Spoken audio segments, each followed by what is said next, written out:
Bom, boa tarde a todos. Meu nome é Márcio Klang, eu sou procurador de justiça aposentado do Ministério Público do Estado do Rio de Janeiro.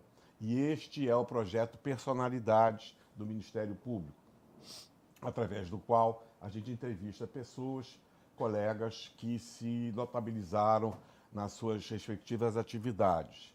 É um produto de história oral. Eu tenho o Dr. Romero Laleman Lira, doutora Gabriela Brant e doutora Mônica aqui no nosso programa.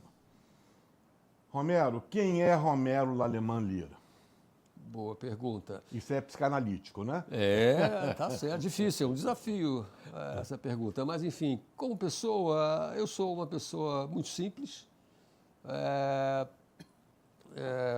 Sou católico, sou cristão, sou conservador, sou uma pessoa sempre acessível. Nasceu aqui no Rio?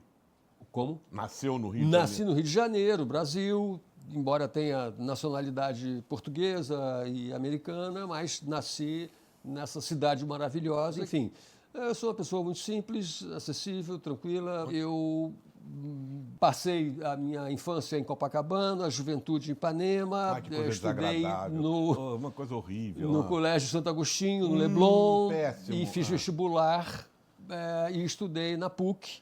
Ah, você foi Mauricinho. Foi Mauricinho. Não, eu fui filho da PUC. Filho da PUC. Com muito orgulho. É a minha segunda casa, como é o Ministério Público. Mas, enfim, fiz vestibular para a PUC. Naquela época, eu comecei o curso de Direito em 78, me formei em 82. E, como promotor de justiça, e eu quero deixar claro que é uma paixão que eu persegui, apesar de ser filho de engenheiro e ter 2 filhos de engenheiros de computação e um terceiro ainda no high school que gosta muito de matemática. Igual a gente, igual advogado a gente, adora matemática. Então, os meus 2 engenheiros de computação, o Brandon e o Nathaniel, se divertem com a matemática, e o meu filho, o Logan, que está no high school, também lida muito bem com matemática. Eu, 2 mais 2, eu estou tranquilo, mas se você perguntar 2 mais 3, eu já vou... Peraí, deixa eu pensar. Deixa eu te dizer uma coisa. Eu até hoje sei que x é igual a menos b, mais ou menos raiz quadrada de b2, menos 4ac sobre 2a. Chega, meu Deus do céu, eu tô fora. Deu um nó na cabeça. Já deu. Isso é de uma utilidade, você não tem noção como é útil. Você não pra vive mim. sem isso, sem dúvida. Mas, enfim, então eu tinha, digamos assim, intimidade com as letras jurídicas e eu perseguia algo que fosse de encontro. Você tinha uma gama de Tinha, opções, né? Tinha, mas eu fui perseguir algo que pudesse me realizar profissionalmente. E eu encontrei na carreira do direito essa identificação. Eu sou, embora seja filho de engenheiro, e os meus filhos são engenheiros, eu era filho de uma... eu sou filho de uma poetisa. Minha mãe, Marilia, era uma poetisa. Ela amava as letras. O meu pai, Antônio, era da matemática. Eu acabei saindo a minha mãe. E entendi que o direito iria me satisfazer, ia atender às minhas expectativas, e realmente atendeu logo no primeiro ano. Eu me apaixonei pela carreira do direito, mas eu não sabia até então exatamente o que era a função do promotor, do juiz, do defensor, do procurador, porque isso, quando você está no primeiro ano, você tem procurador do Estado, procurador do município, procurador federal, procurador da República, procurador de justiça, é tanto procurador que você não acha em lugar nenhum o que é o quê. E eu não sei também que tanto eles procuram, mas continua. Pois e aí o que aconteceu? Eu me encantei com direito e fui estagiar desde o início do curso de direito e fui para a Exxon Corporation, a Esso Brasileira de Petróleo, e lá eu conheci, como estagiário, a doutora Elda Meirelles, né? Hoje desembargadora. Promotora de justiça. Depois de ser advogada da ESSO, eu era apenas um estagiário, ela era advogada. Eu conheci e ela fez concurso para o Ministério Público e a gente acabou fazendo amizade e, embora ela já fosse promotora e eu advogado, a gente manteve sempre contato. E eu, às vezes, participava na vara de família das audiências, dos julgamentos, ela me mostrava os processos. E aí eu pensei, conversando com ela, o juiz tem uma função de inércia.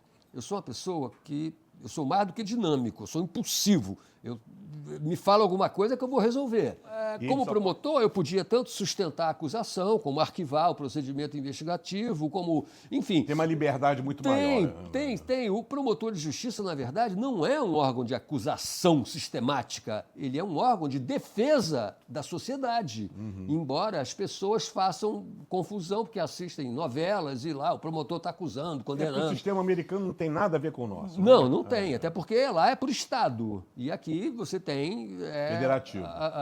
Outro sistema. Mas, enfim, então eu me identifiquei com a promotoria. Eu não queria ser defensor público, em que pese o respeito que eu tenho pela instituição, porque eu também não teria jamais, paciência. nem tecnicamente, eu conseguiria defender um estuprador de criança ou um estuprador, não importa. É difícil. Não dá, eu não faço acordo. Agora me diz uma coisa, como é que surgiu a Operação Catedral Rio? Ok. Isso foi uma longa história. Logo, veja bem, a internet chegou no Brasil no finalzinho dos anos 80, na porta dos anos 90. Tá? Ninguém sabia do que se tratava. A internet só quem tinha acesso era a classe AA. As instituições, os bancos, né? Sim, mas era ainda muito restrita. O acesso era muito restrito. Tá? Chegou aqui em 89, na porta de 90, 88, 89, na porta de 90.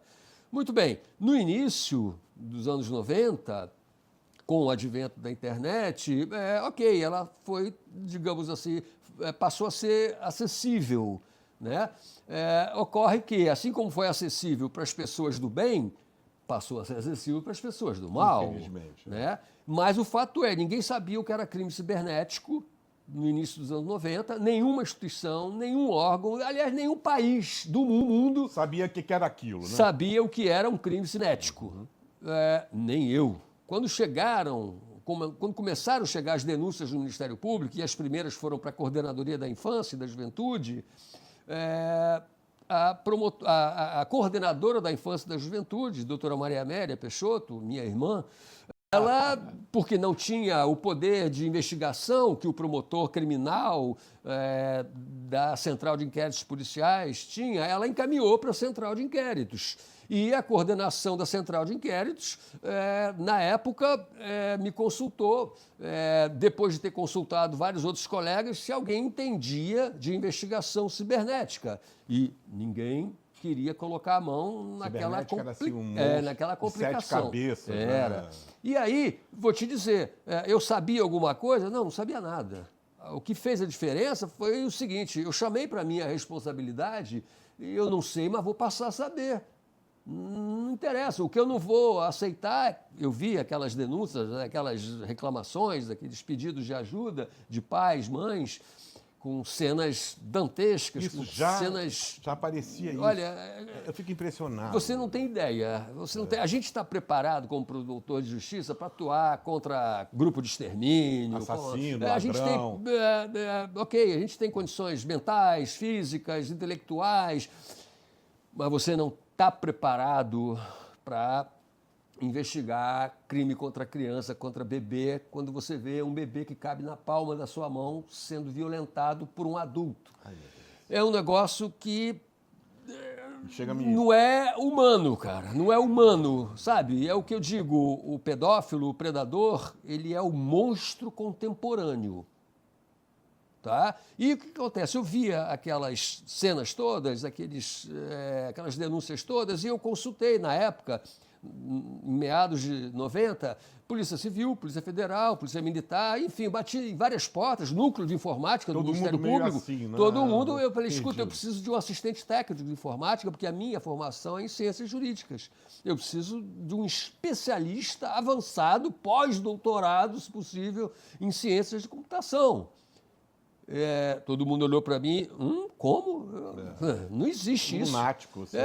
Não, foi isso. Você está vendo muito ficção científica. Para de ver filme de ficção científica, você não vai ter isso em nenhum órgão. E não tinha em 95, 96, 97, quando eu comecei a mexer com isso, há mais de 30 anos, nenhum órgão, nem o Ministério Público tinha condições de me atender nessa investigação. Muito bem, aí eu recorri à academia, à PUC, para A PUC já tinha. A PUC, se tinha algum professor especializado na área de engenharia mecatrônica para me também. dar suporte. E, ao mesmo tempo, comentei com pessoas amigas da área de jornalismo, escuta, vocês fazem muito trabalho de jornal com especialistas de informática, eu preciso de alguém. E aí eu consegui um assistente técnico de informática que, sob o meu comando, me ajudou a investigar a rede de pedófilos na internet.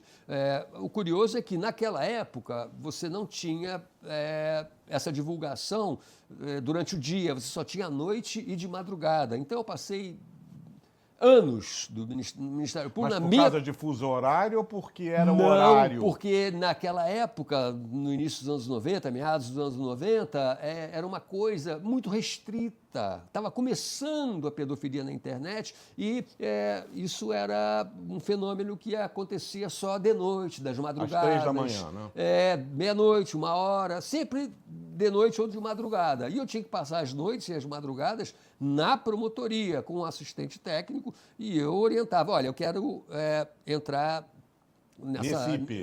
eu quero entrar nessa rede aí e eu quero identificar na rede de pedófilos quem é quem. Eu quero o IP desses computadores. E assim ele procedeu, porque tinha um programa próprio. E mais nenhum outro órgão tinha um programa próprio para atender às minhas expectativas, às minhas necessidades de investigação. Bom, com os dados do MP, assim como cada pessoa tem a sua impressão digital, cada computador tem o seu IP. Eu tinha esses dados e parti para os provedores de acesso à internet para identificar as pessoas que estavam divulgando essas imagens, essas cenas, esses filmes, como é que você etc. dá o pulo para a catedral? Vou chegar lá. Com as informações cadastrais, né? Eu tinha acesso ao nome, filiação, RG, endereço, telefone, ok? Isso não viola o sigilo das telecomunicações protegido pela Constituição. Por quê? Porque nós, promotores de justiça, nós temos, sob a legislação federal nacional, que nos remete à legislação federal do Ministério Público da União, e essa legislação subsidiariamente é aplicada aos estados, então eu construí essa engenharia jurídica para eu ter o poder de requisição junto aos provedores para obter os dados cadastrais, que dispensa mandado judicial. Eu não precisava de mandado. Eu precisava investigar tudo de modo sigiloso. Eu não podia permitir o vazamento. Tanto é que eu não recorria a nenhuma delegacia de polícia para instaurar inquérito policial. No dia seguinte estava no Globo. Foi um procedimento administrativo. Foi um procedimento administrativo, ministerial, uma peça de informação.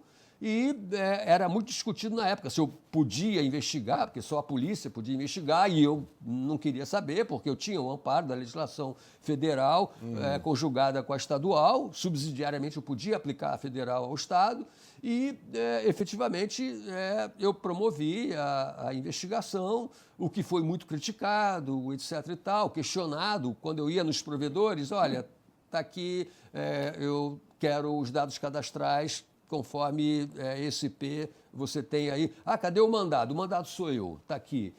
O ofício do Ministério Público, amparado pela lei, estou citando os artigos de lei, inclusive você fica preservado, se algum advogado quiser te processar, você não fez divulgação à toa, você fez por ordem de um promotor de justiça que tem a legislação a seu favor. Peraí, deixa eu consultar o advogado. Ok, pode ligar para o seu advogado. Aí o advogado queria falar comigo. Doutor, tudo bem, tudo ótimo. O senhor está querendo aí dados? Estou querendo dados de um pedófilo e eu tenho o poder de requisição e tenho também o poder de investigação. Isso é muito discutível. Ok, você fica discutindo aí, que eu estou aqui trabalhando. Faz uma tese de doutorado, e qual é o prazo? Enquanto isso... E qual é o prazo que o senhor vai dar para o diretor, o gerente, para ele fornecer essas informações que eu preciso analisar? Ok, ele tem 5 minutos. Depois de 5 minutos ele está preso, porque eu estou aqui com 3 policiais, crime de desobediência, se ele não atender o meu ofício de requisição dos dados cadastrais. Calma, não é isso, eu estou muito calmo, estou dando ele 5 minutos, eu quero esses dados. E aí, de maneira muito amigável, eles se sentiam convencidos a me dar os dados cadastrais. Convencimento assim, como direi, Eloquente. Eloquentes. Eles se convenceram. E aí, com esses dados cadastrais, eu parti, então, para, digamos, eu já tinha materialidade, porque através... só há uma maneira de você investigar crime na internet, especialmente pedofilia, é você se infiltrando na internet e passando por pedófilo, ok? Não tem outro jeito. Então, assim foi. Nós passávamos por pedófilos à noite, de madrugada, conquistávamos a confiança, às vezes isso levava meses, levava anos. É muito difícil, foi um grande desafio, sobretudo há 30 anos atrás. Hoje é fácil, hoje é mole, você tem um monte de legislação, mas na época você não tinha. O que eu tinha? Eu tinha o artigo 241 do Estatuto da Criança e do Adolescente, que dizia fotografar ou publicar cena de abuso sexual de criança ou adolescente, 2 pontos, pena de 1 a 4 anos. Isso parece uma história romântica, é lindo, mas era complicadíssimo, até porque havia uma discussão. Os advogados conseguiram trancar o nosso trabalho baseado no seguinte ponto. Olha, eles estavam divulgando, era uma coisa privada, particular. A lei só fala em publicar. Divulgar não é publicar. Publicar não é divulgar. Peraí, doutor, o senhor conhece um tal de dicionário de bolso? Uma miniatura. Se o senhor for lá ver, divulgar, sinônimos, publicar, revelar, etc. Publicar e divulgar é a mesma coisa. Publicar e divulgar, divulgar e publicar é a mesma coisa. Eu não vou transigir com essa discussão semântica, filosófica. Tem criança sendo abusada agora.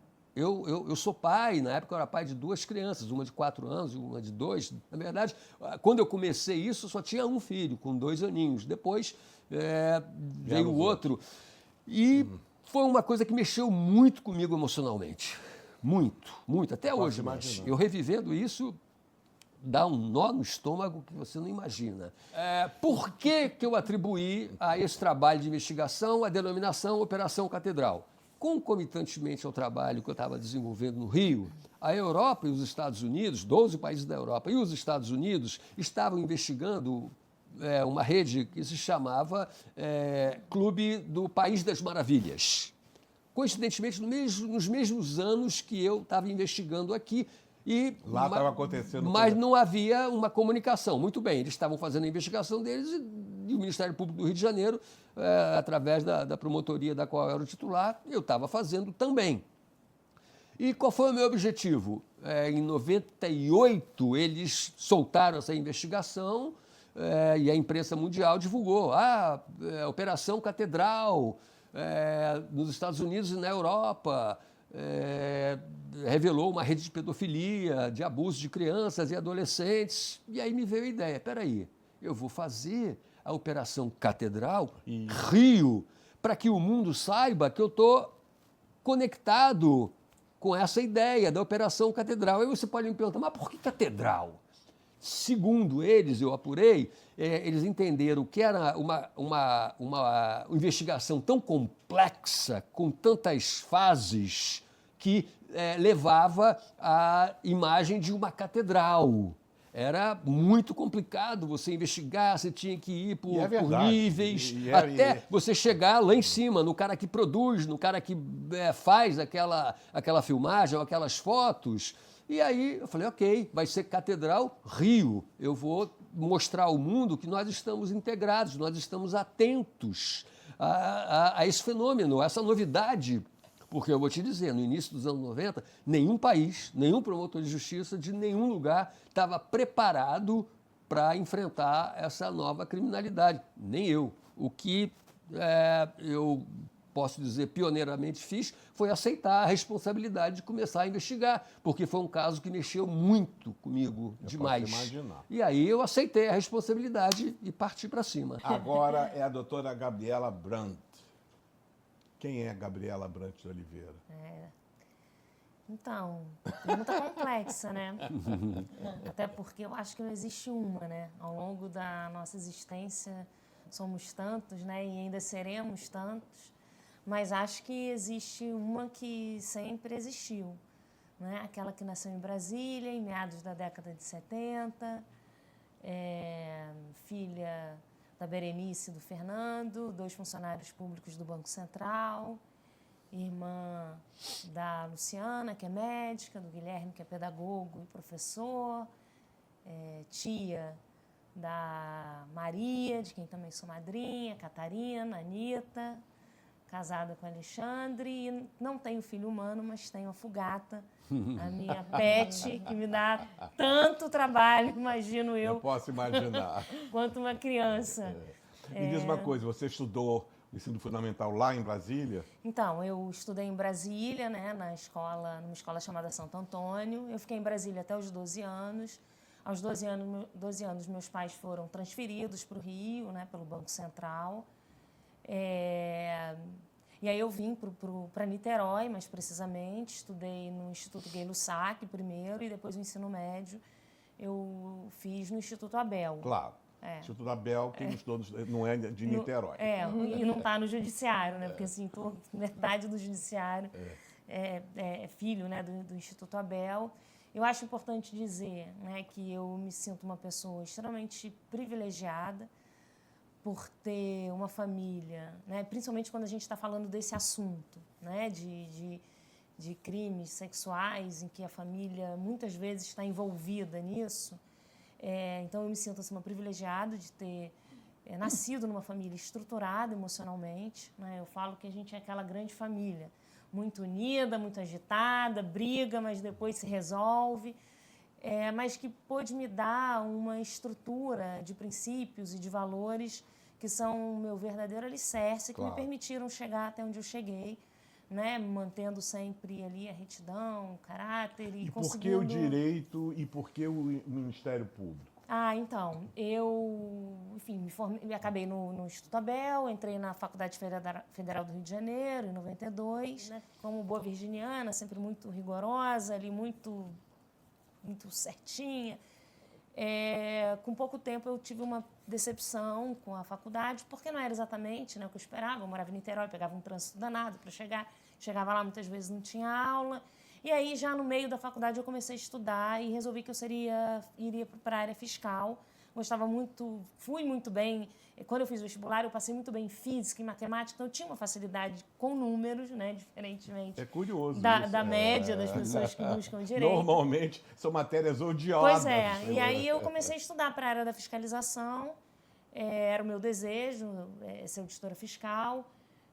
No último ano da faculdade, eu passei para como analista do TRT e logo depois passei para auditora fiscal no Rio Grande do Norte, onde eu fui auditora por quase 10 anos. Né? Poxa, praticamente se formou e já foi ser auditora. Isso, exatamente. Beleza. E lá, como auditora fiscal do Estado, né, na época, hoje não é mais assim, mas a gente trabalhava, quem entrava, né, a gente trabalhava nos postos fiscais. Então, eu trabalhei em cidades muito pequenas. Eu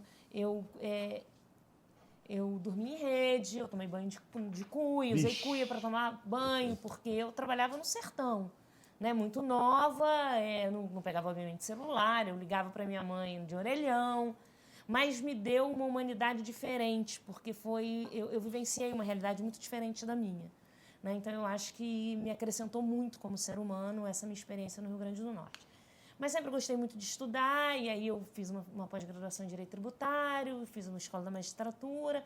Isso lá ainda? Lá, pelo simples motivo de gostar de estudar. Eu nunca desejei sair de ser auditora fiscal. Eu fui porque eu quis ser e eu era realizada. Até que nessas minhas andanças... Parênteses, eu também gostava de Direito Tributário, mas continuamos. Então, nessas minhas buscas, né, eu acabei me inscrevendo numa pós-graduação na Escola do Ministério Público de lá. E aí eu fiz uma pós-graduação em tutela coletiva e direitos fundamentais. Ali eu me apaixonei pelo Ministério Público. Então, a minha escolha pelo Ministério Público foi uma escolha já muito mais madura, muito mais consciente. Né? E quando eu acabei a pós, eu falei, eu vou ser promotora de justiça. E é uma característica minha, assim, eu sou muito determinada. Quando eu quero alguma coisa, assim, eu vou conseguir. Eu não busco alguma coisa para conseguir, eu busco até conseguir. E aí eu comecei a estudar. Não é se conseguir, não, é quando conseguir. Exatamente. E aí eu fiz a pós-graduação, me apaixonei. A minha paixão era a tutela coletiva, né? Que é apaixonante mesmo. Que é apaixonante. E logo que eu terminei, eu comecei a estudar. Tinha grupo de estudo na minha casa, estudava sábado, domingo, feriado, não tinha... E eu tinha na minha mente, um dia vão dizer que eu tive sorte, né? Mas nunca foi sorte, sempre foi esforço. É irritante escutar muito isso. Esforço. E aí fui aprovada no 29º concurso do Ministério Público, no ano de 2007. Eu sou candanga de nascimento, mas carioca de coração, embora tenha um carinho enorme pelo Rio Grande do Norte, que me acolheu, né, nos meus primeiros anos de vida autônoma, longe de pai, longe de mãe. Eu fui muito acolhida lá. Mas voltei com muita alegria, né, para minha família, para os meus pais, continuavam morando. No Ministério Público, eu sou uma pessoa assim, de muita sorte, né, e por isso eu tenho muita gratidão, porque passaram pessoas muito importantes na minha vida. E no Ministério Público não foi diferente. Então, eu fui muito bem acolhida no Ministério Público, nessa de estudar. Nos 2 primeiros anos, já fui fazer uma pós-graduação na área da infância, onde conheci... Por quê, né? Porque assim que eu entrei no Ministério Público, a gente tinha os coringas. E eu, nas minhas primeiras designações, eu fui substituir uma colega. A área da infância é muito unida, né? Os colegas que estavam na infância quando eu entrei, há quase 20 anos atrás, a maioria deles continua nas mesmas promotorias na infância. Então, eu fui substituir uma colega e ali eu Mas me mata uma curiosidade. Você disse que o pessoal da área da infância é muito unido, mas isso abrange a infracional e a não infracional, ou a infracional é uma coisa e a não infracional? Eu acho que engloba todas, porque, na verdade, a maioria das promotorias, elas são mistas, né? Quando é da infância, é infracional e não infracional. Só nos maiores municípios é que isso separado. Que separa. Então, sim, eu acho que os promotores da infância são muito abnegados, muito também parceiros. Também é um assunto muito apaixonante. Muito apaixonante. E aí eu passei pela promotoria dessa colega e eu fiquei apaixonada, não só pela matéria, mas pela entrega dela, que mesmo estando de licença, me ligava todo final de expediente, olha, se tiver dúvida, me chama. E aí abriu, coincidentemente, uma pós-graduação na área da infância, né? Era na Amperj, era um instituto, mas as aulas foram ministradas na Amperj. E lá eu conheci outros colegas, obviamente ligados à infância, e com pouco tempo eu fui convidada para integrar o Centro de Apoio Operacional, as promotorias da infância e juventude, onde eu tive o prazer, talvez um dos maiores orgulhos de ter feito a gestão do módulo Criança e Adolescente, né? Um módulo criado por colegas espetaculares. Me fala um pouquinho sobre essa questão do módulo Criança e Adolescente. Então, o módulo Criança e Adolescente é um sistema informatizado, né, criado pelo Ministério Público, por colegas, né? E aí você vê a importância de pessoas que querem fazer, né? Assim como o Dr. Romero arregaçou as mangas e pegou pela unha algo que nunca tinha acontecido. Isso também aconteceu no módulo Criança e Adolescente, né? A colega Rosa Carneiro, que muito precocemente nos deixou, mas deixou o filho dela. Não, eu acho que foi câncer, né? Que ela faleceu. Infelizmente. E mais uma vez a Maria Amélia também participou dessa criação do módulo, e outras tantas colegas que eu não vou nominar, porque talvez eu gastasse todo o meu tempo e correria, né, o risco de eventualmente esquecer alguma colega.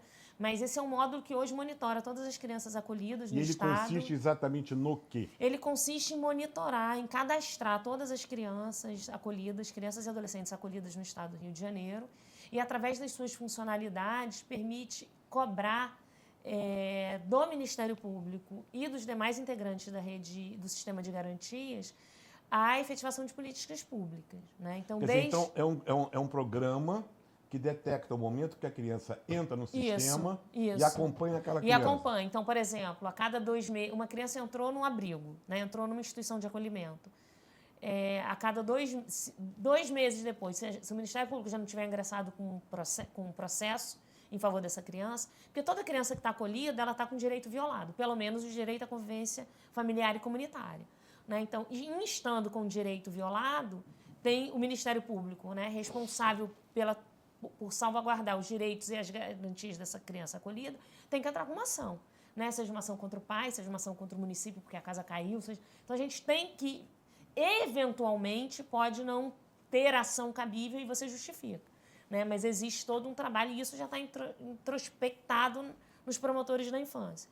Então, pós o Ministério Público, a gente teve uma redução gigantesca de crianças acolhidas, né? porque elas passaram a ser visibilizadas, passaram a ter visibilidade, e a redução foi Passaram muito... a ter pai e mãe também, né? Passaram a poder ser colocados em família substituta, quando os pais... A gente tinha, por exemplo, uma informação fundamental no módulo criança e adolescente, há quanto tempo o pai não visita? Pai que não visita não tem interesse naquele filho, né? É claro que eu não estou simplificando, né? São várias as questões. Isso é um dos indícios, existe uma complexidade social, enfim, que a gente não econômica. pode... Econômica. Mas é um indício que a gente tem que fazer porque o pai que tem interesse no filho, mesmo ele não tendo condições, ele vai buscar alguma forma, né? Então, o módulo, hoje, ele foi replicado para praticamente todos os estados, né? Existe convênio do Ministério Público. Você me falou, em algum momento, inclusive, que o Poder Judiciário e as outras instituições utilizam. Eu acho que o grande sucesso do módulo é que ele é alimentado, né? Ele é um módulo de múltiplas mãos, né? Cada instituição tem um perfil próprio, mas o Ministério Público alimenta, os abrigos alimentam, o Conselho Tutelar alimenta. Por exemplo, o Conselho Tutelar foi fazer uma visita na família. Ele coloca o relatório no MCA. Aí o judiciário vai julgar. Na hora ele abre a tela do MCA, porque tem acesso, e vê o que aconteceu. E a tela que ele abre e a tela que você abre. Cada um que tem um perfil. Abre, cada um tem um perfil diferente. Mas você tem acesso às mesmas informações, praticamente acesso às mesmas informações. Entendi. Então, ele deu um salto de qualidade, né? Eu acho que é praticamente impossível você falar em defesa de criança e adolescente sem o controle, né, dessas crianças. Quem são essas crianças? Tem deficiência? Não tem? Tem irmão? Às vezes tem um irmão numa outra entidade de acolhimento que sem o módulo você não conseguiria saber. Você tem filtros nesse módulo. Então, filhos de... Às vezes tem municípios diferentes, né, que o promotor não vai ter como saber, né? Quais são as causas? Quais são as principais... como é que você vai trabalhar a política pública? Você dá um clique e vê quais são as principais causas de acolhimento. Né? É negligência? Então, vamos trabalhar isso com as famílias. Pobreza? Então, está errado, porque não se pode acolher por situação econômica. Sim. Então, vamos trabalhar isso. Né? Então, foi uma das grandes, né, das minhas grandes honras, foi ter estado à frente e para tentar encurtar. Depois, eu fui assistente da corregedoria, né? Passei 4 anos, e agora estou como assistente da assessoria de atribuição originária civil institucional. Sempre me honrou muito todos esses convites, todos esses cargos que eu assumi, mas eu quero deixar registrado que sempre eu fui para os cargos em que fui convidada, mas sempre voltei para o órgão de execução, né? Porque eu acredito que a gente, como promotor de justiça, a gente não pode estar distante da nossa realidade, né? Da nossa missão, concordo com você. Que foi aquele juramento que eu fiz no dia 15 de outubro de 2007, né? De lutar pela promoção da justiça, que eu acho que, em essência, é isso que nós somos, né? Promotores de justiça. Quem é Mônica Martino Pinheiro Marques? Promotora de Justiça Criminal do Ministério Público. Ela já nasceu assim, lá na maternidade já tinha uma plaquinha. Sim. Esposa do Alexandre Marques, meu melhor amigo desde os 17 anos. Mãe do Rafael, Dinda do João Antônio, surfista de bodyboard. Você já me falou, achei um barato. Protetora da infância. Você estudou aonde no Fundamental? Eu estudei no Colégio Marista São José, na Tijuca, a vida inteira. Dali saí para o UERJ. Bom, o UERJ, desculpe-me os demais, é o UERJ. Bom, a nossa querida UERJ. Nossa querida UERJ. E por que você escolheu o Ministério Público? Sempre quis ser promotora. Quando eu estava na escola, quando eu quis fazer direito, que eu fui visitar a UERJ, eu vi o Fux, o Tepedino, falei, vou estudar aqui. Eu queria ser promotora de justiça.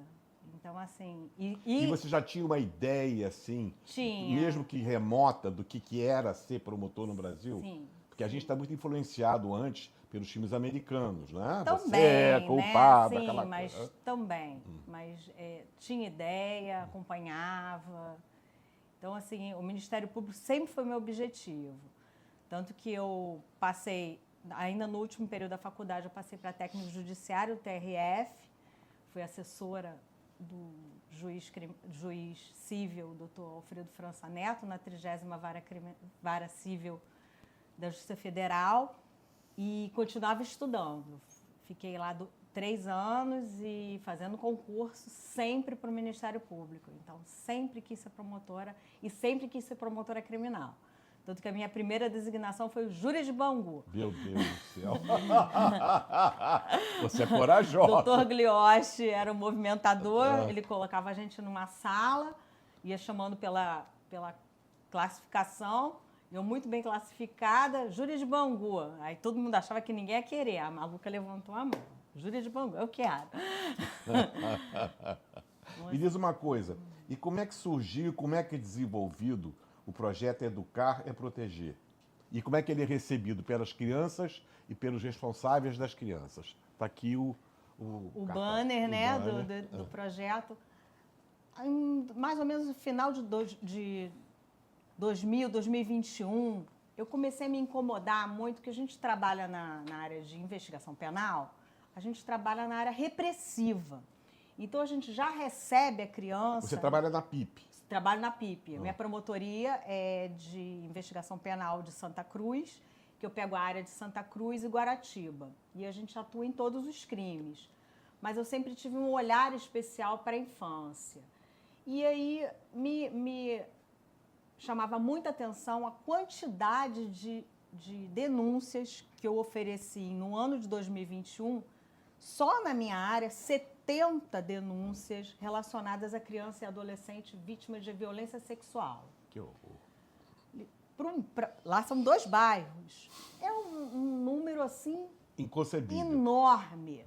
E isso é subnotificado. Então, isso é o que chegou isso é ao uma ponta Ministério de um iceberg, Público, né? né? E aí eu comecei a estudar. Falei, eu quero fazer alguma coisa preventiva. Aí eu fiz muitos cursos. Fiz curso com uma psicóloga chamada Leilane Roche, que ela é ligada exatamente a essa área de prevenção ao abuso sexual infantil. E aí eu criei o projeto Educar é Proteger. E a gente leva nas escolas palestras educativas. E é muito gratificante, porque a gente é muito bem recebido pelas crianças. As crianças têm muito interesse, curiosidade de aprender. Eu levo como está ali no banner, eu faço uma comparação com o sinal de trânsito. Então, são os locais que não podem ser tocados, as partes íntimas, explico para eles uns nomes. Então, tudo sem preconceitos, eles aprendem a falar os nomes, como é que é a parte íntima do menino, como é a parte íntima da menina, tudo muito lúdico. E essa curiosidade que eles têm, eles participam, eles gostam, conversam. E como é que a direção da escola e os pais reagem a isso? Muito bem, eu sou muito bem recebida. No início do projeto, eu tive algumas escolas que a direção não queria muito, mas depois eu acho que, como isso foi muito bem difundido na Zona Oeste, um diretor vai contando para o outro, tanto que eu sou, às vezes, convidada a voltar à escola, porque tem mais turmas, então eles chamam, e eu abordo sempre a questão dos jogos eletrônicos, das comunicações online, dos sites, das redes sociais. Aí que está o problema, né? E me diz uma coisa, eu tenho aqui uma pergunta que eu vou ter que ter a ajuda de vocês, que eu não sei se eu vou saber pronunciar direito. Recentemente tivemos episódios de estupros coletivos e o crescimento de conteúdos virtuais que objetificam mulheres, denominados Red Pill. Para você, há alguma ligação entre eles? Sim, o que acontece? Esses jogos eletrônicos, as pessoas que utilizam esses jogos, elas se valem do anonimato, né? E aí ela coloca a criança primeiro ele faz o grooming, né? O aliciamento daquela criança, que é sempre através de uma forma carinhosa, sedutora, né? Sedutora, dando dicas de jogos. eles se utilizam de uma linguagem infantil, muitas vezes eles usam uma identidade infantil, então a criança acha que está conversando com uma criança da idade dela. Mas não tem imagem? Mas muitas vezes é usada até inteligência artificial, até na minha palestra eu coloco um trecho de uma novela que o cara conversa com uma menina e ela jura que está conversando com uma menina da idade dela. E depois ele começa o sex extortion, né? Tem que me mandar fotos nuas porque eu sei onde você estuda, eu vou contar para sua família. Então a utilização do segredo, de toda a extorsão. Muitas dessas plataformas, sim, essas plataformas Roblox, Discord, elas são usadas para abuso sexual, extorsão, automutilação.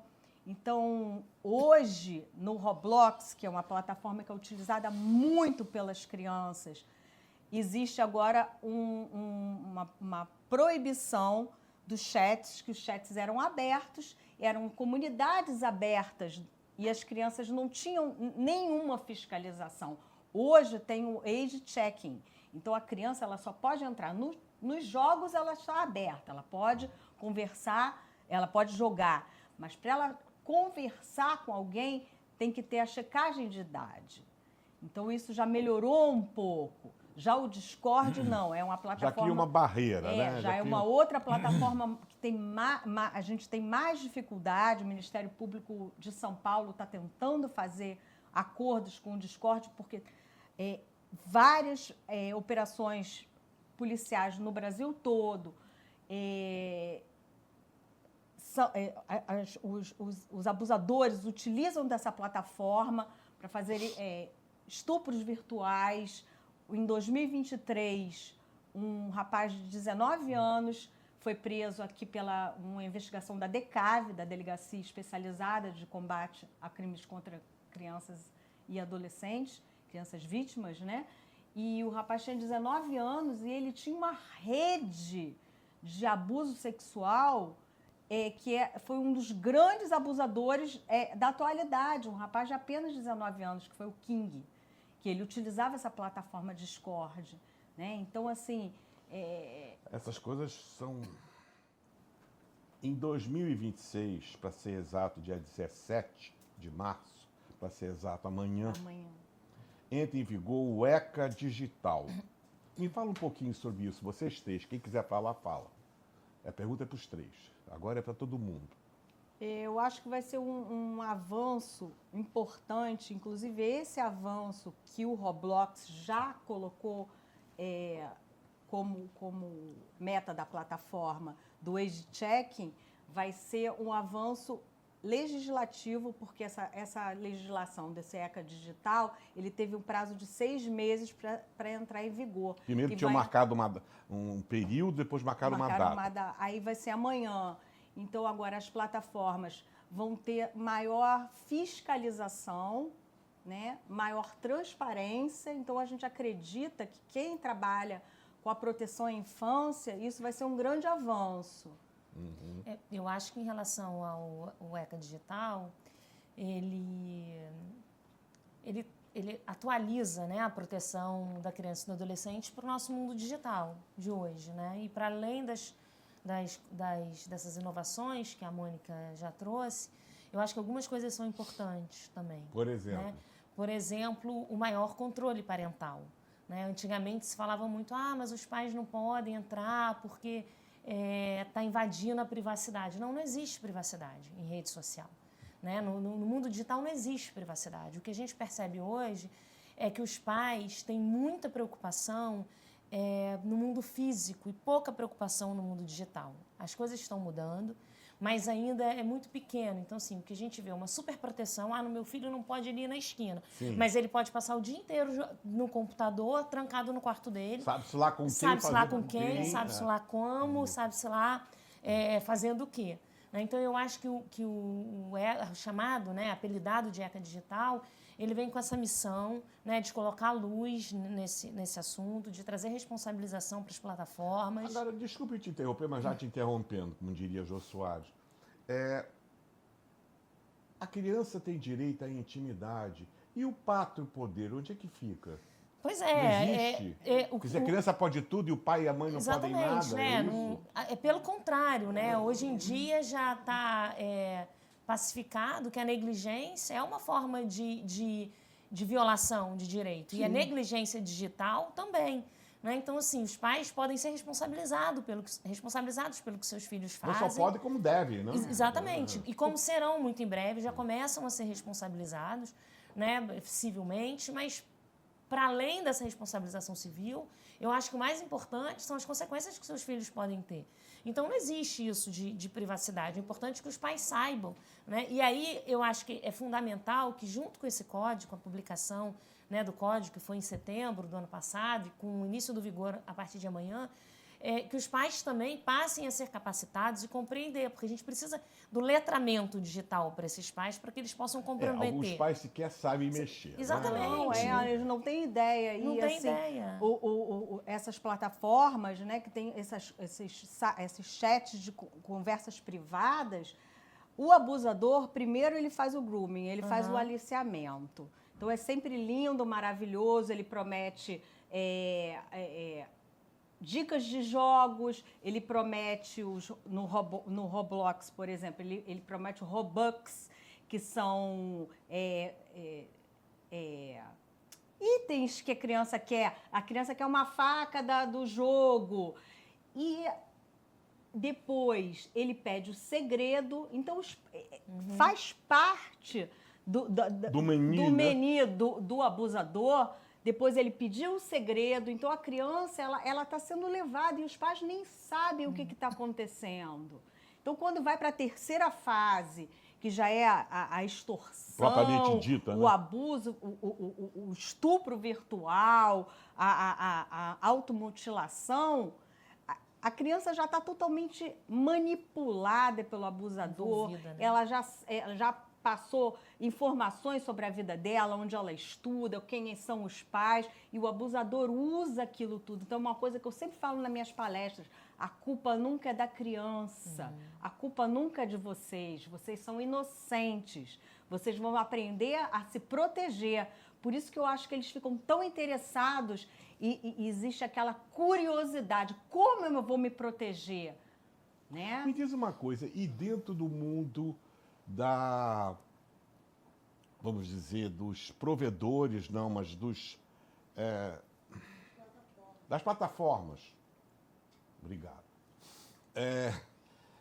Não existe uma autorregulação, não existe feito a propaganda que tem uma autorregulação, eles não têm uma preocupação com isso, os órgãos internos da própria atividade? Algumas plataformas, como é o Discord, como é o Telegram, eles são utilizados para a prática de abuso sexual, venda de material de exploração sexual infantil, eles sabem disso. Então, isso é eles têm que começar a ser uma responsabilizados questão também. mundial de combate a isso. A Polícia Federal aqui do Brasil tem um grupo de combate a crimes cibernéticos de informática de violência sexual infantil, que é a doutora Rafaela Parca, que até vai vir aqui ao Ministério Público no dia 18 agora de maio, que é o dia de combate ao abuso sexual infantil. Ela vai fazer uma palestra para a gente.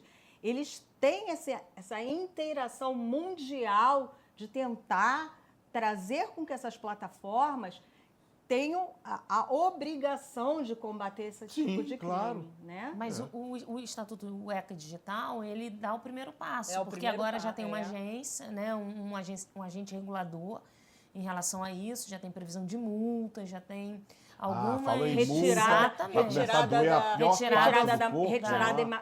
imediatamente do material tido independente de decisão judicial. Então, ele caminha. Agora, uma coisa que eu acho muito importante, que até chegou a ser falada aqui, da questão do estupro coletivo, da codificação da mulher, porque essas plataformas, e não só as redes sociais, o que acontece? Hoje em dia, as crianças têm acesso a material pornográfico muito cedo, né? Muito precocemente.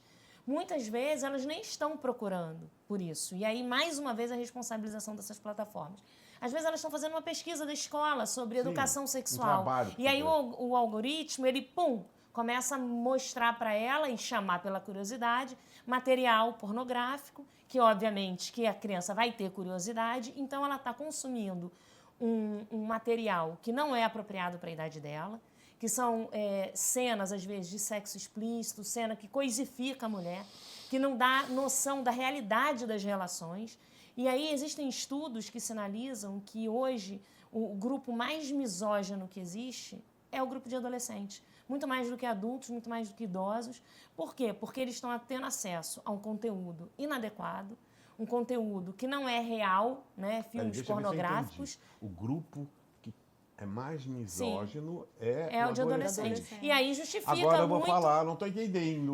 Justifica, por exemplo, esses estupros coletivos que acontecem, esse que foi divulgado recentemente, é porque esse foi divulgado, mas se a gente for, né, lá para a VECA, onde agora eu sou titular, e para a promotoria, que apura nas investigações. Isso é comum. Infelizmente, isso é muito comum. As promotorias de adolescente infrator, né, vivem isso diuturnamente, porque eles coisificam. E eles não se ressentem, eles acham que está tudo bem, que eles não estão fazendo nada de errado.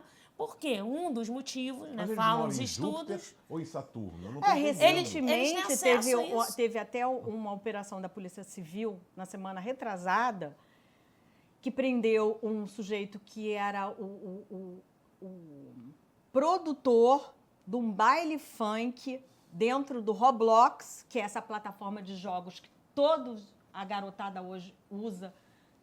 Todos usam, quando eu vou fazer palestra, quem usa Roblox, todos levantam a mão. E dentro desse baile funk, dentro do Roblox, tinha prostituição, sexo, tráfico de drogas. Então, assim, como a Gabriela falou, os pais acham que a criança está dentro do seu quarto jogando joguinho. Que joguinho? Esses joguinhos é o baile do Tigrão, o baile da Rocinha. Então, assim, a Polícia Civil aqui do Rio de Janeiro está combatendo bem isso.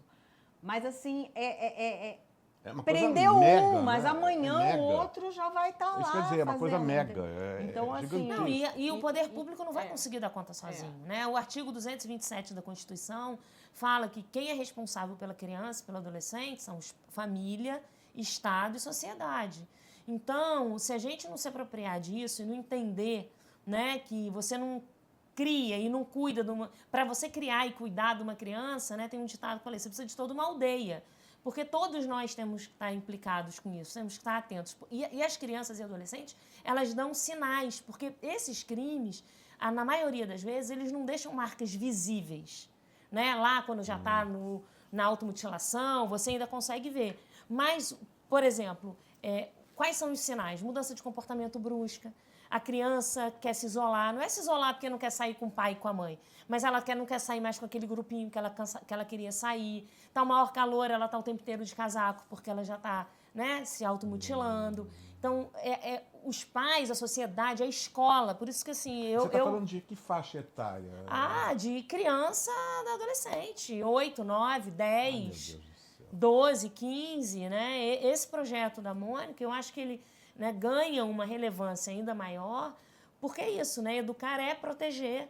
E se não se envolve, né? Não existe direito da criança e do adolescente se você não tratar a rede, se você não pensar em sistema de garantia. E aí educação, é saúde, é assistência, é Ministério Público, é polícia, é judiciário. Né? Então, assim, a escola é o local onde mais essas violências podem ser perceptíveis, né? E a gente falou que muita de coisa virtual, mas isso também existe no mundo real, né? E a gente sabe que os grandes abusadores no mundo físico estão dentro das próprias casas, né?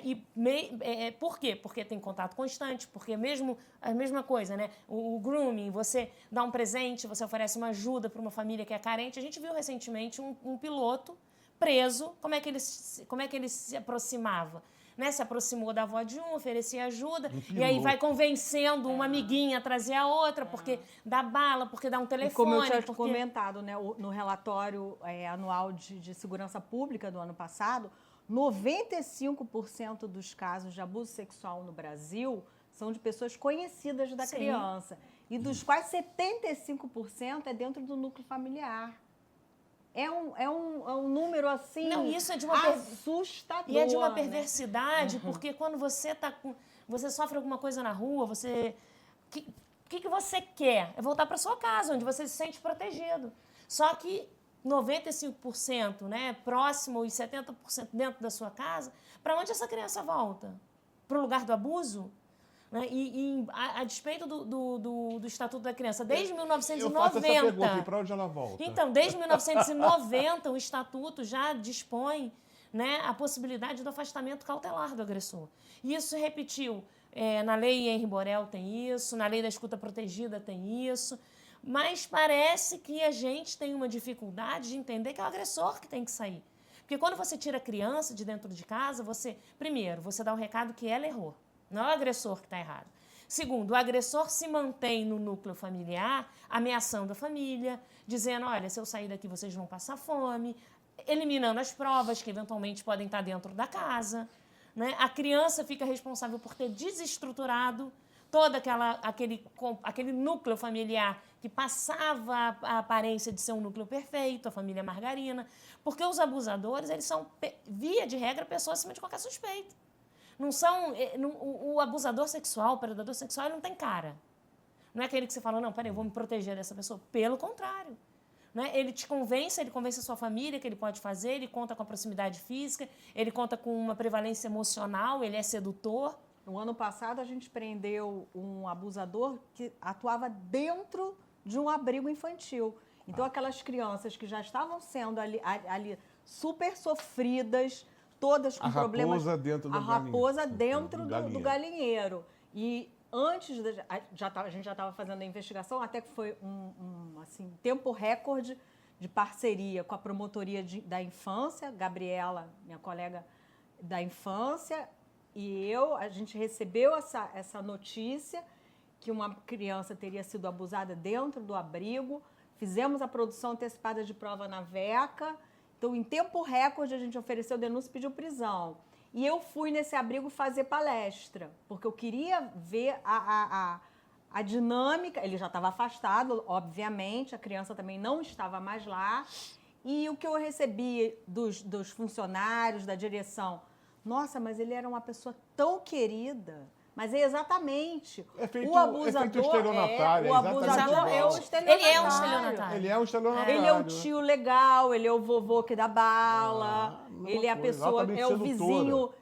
Na vara, né, Gabriela? Na vara, nas audiências, vai ter sempre testemunha de defesa. Não, ele é uma pessoa maravilhosa, super... Não, às vezes tem movimento, passeata.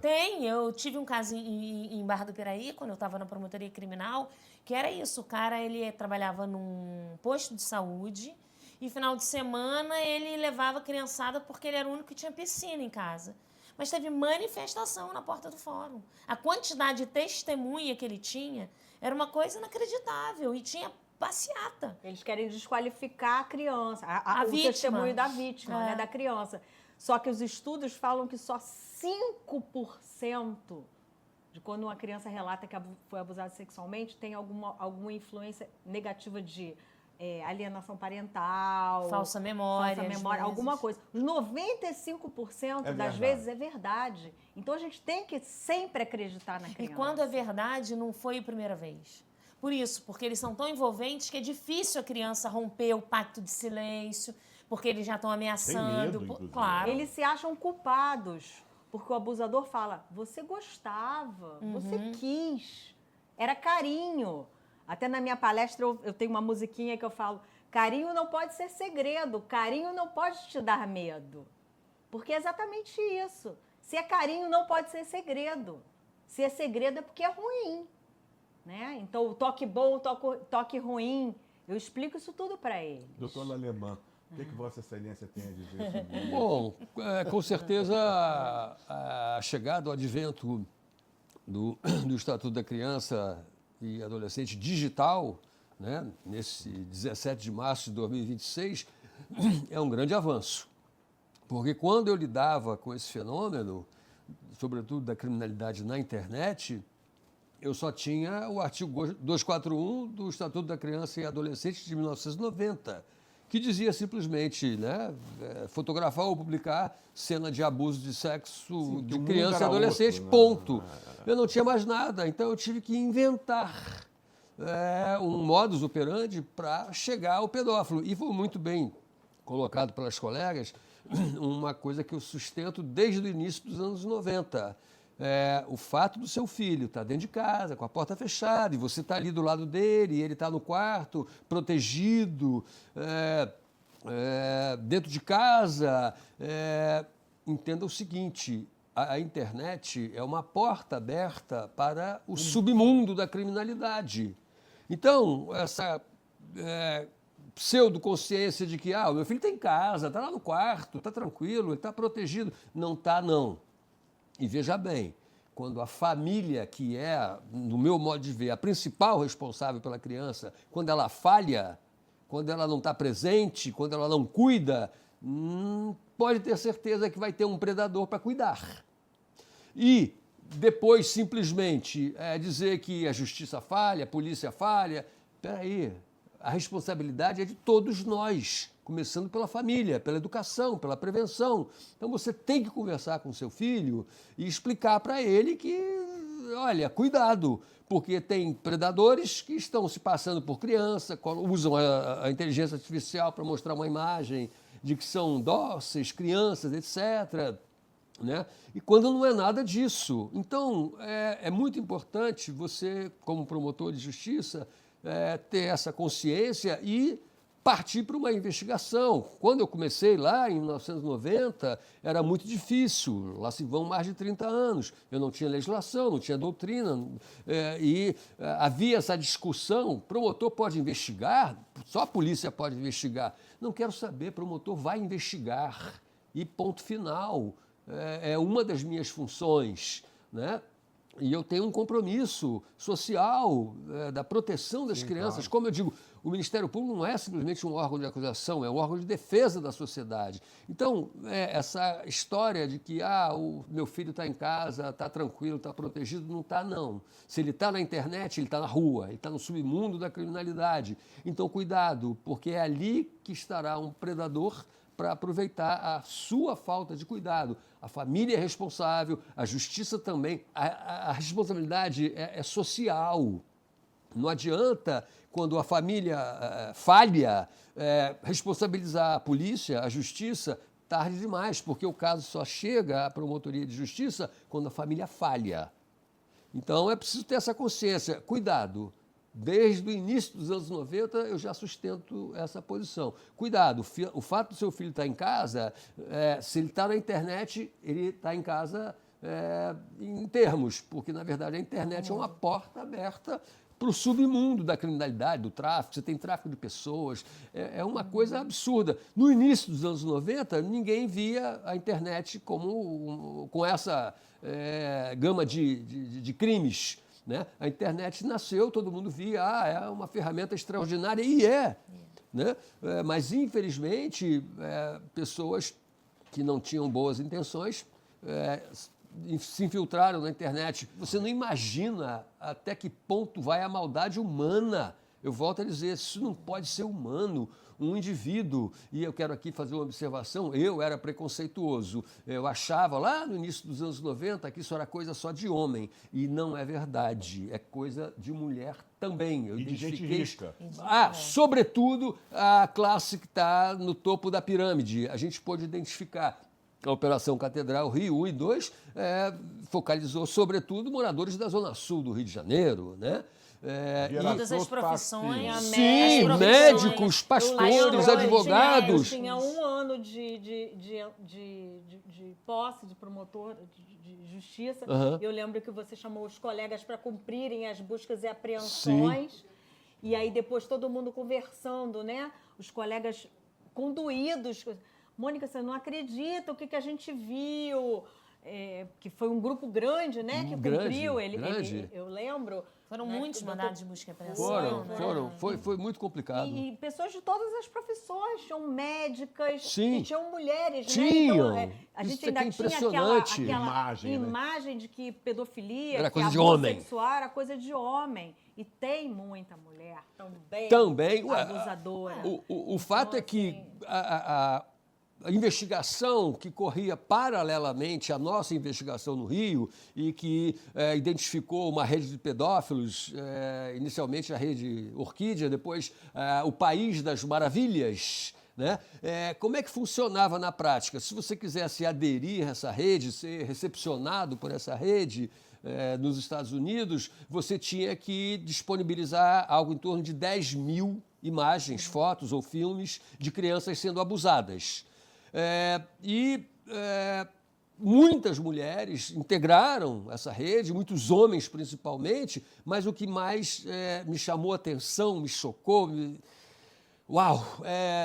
foi o seguinte: olha, se você não tem 10 mil imagens de crianças sendo abusadas, você submete o seu filho, a sua filha, aos abusadores para que eles filmem esses abusos sexuais com crianças.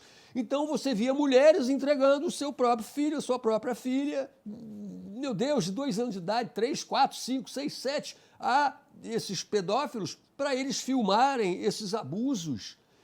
Isso não dá para entender. É enlouquecedor, né? Não, isso é enlouquecedor. Você investigar isso, olha, como eu sempre digo, eu tinha estrutura emocional, psicológica, física, mental para investigar grupo de extermínio e qualquer coisa, qualquer tipo de crime. Mas esse tipo de crime, ele mexe demais com o seu emocional. Né? Você vê que até hoje Até hoje, mexe com o emocional, mexe com o físico. Eu já estou aposentado, mas quando eu revivo isso, eu vou lá fundo. Um negócio aqui, é complicado. E essa investigação, que deu origem à Operação Catedral nos Estados Unidos e em 12 países da Europa, lá nos anos 90, eu quis repercutir aqui, por isso o nome Operação Catedral Rio, para que eu mostrasse ao mundo, olha, estamos integrados, o mundo hoje está globalizado. Como é que você vai enfrentar a criminalidade na internet, especialmente o abuso sexual de crianças? Só tem um jeito: através de cooperação, de integração, de infiltração.